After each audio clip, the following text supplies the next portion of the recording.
Good morning. Welcome to today's knee-jerk devotional for May 28th, 2021.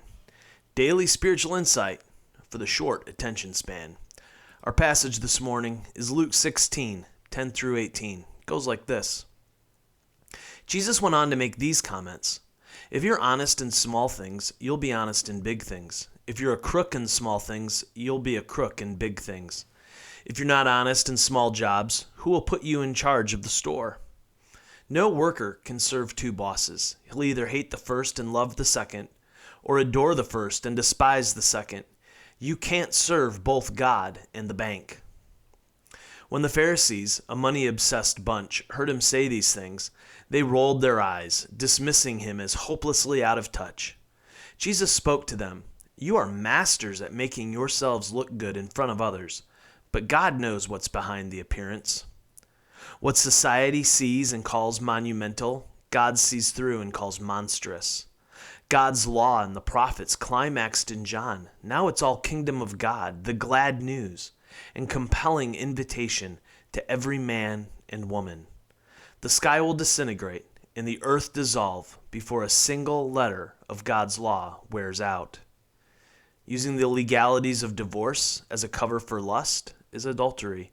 Using the legalities of marriage as a cover for lust is adultery." Well, Jesus isn't holding back. He's coming right at folks in this teaching. As I read this series of teaching, I am reminded that nothing has changed in our world. The same problems from back in the day are the same problems we have now. In a word, hypocrisy. The heart of Jesus' teaching in this section is that that our lives need to be integrated. The inside and outside need to match up. But too often we use the outside as cover for what is happening inside. The problem, of course, is that eventually we can't keep the charade going. At some point, who we really are will be exposed. There is no hiding in the long run.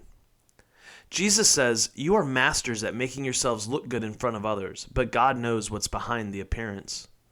We are reminded here that small things become big things.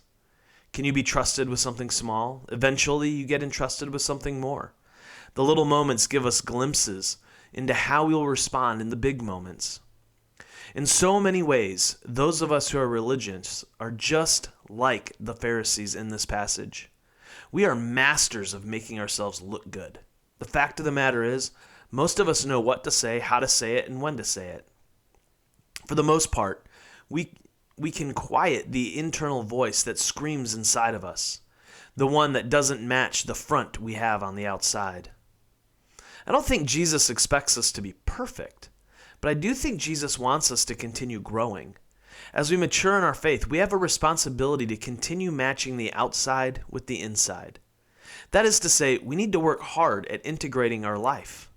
Those aspects of our lives that are out of step with the Jesus way need to be worked on. It is possible to grow. As Jesus says, now it's all kingdom of God, the glad news, and compelling invitation to every man and woman. What are we invited into? The invitation is into a second half of life, one where we move beyond the legalisms and obligations of the law. The second half of life is an invitation into the heart. It is an invitation to love well. The kingdom of God invitation is an invitation to grace, mercy, compassion, justice, and righteousness. When we accept that invitation, we begin a journey toward what the scriptures call shalom. This is a wholeness of being and identity, a reconciliation of our lives rooted in grace.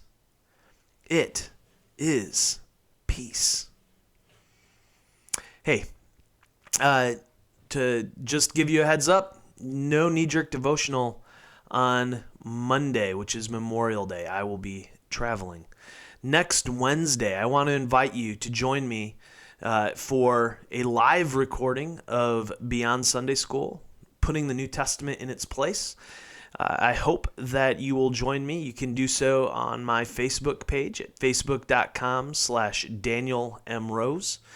Or you can find your way over to YouTube, youtube.com/Daniel Rose. We'll be going live in both of those places, and would love to have you a part of that. If you want to have your voice as a part of this live recording, you can do so by joining me in Zoom on that day, on Wednesday, June 2nd at 7 p.m. So, hope to see you there. If you want to be a part of the Zoom room, let me know. Hit me up anywhere on social media, and I will be sure to give you that link. So, again, please join me for a live recording of Beyond Sunday School, Wednesday, 7 o'clock. It'll be on Facebook Live, YouTube Live, Twitch, pretty much anywhere we go live. All right, guys, thanks for being with me, and until next week, love well, my friends.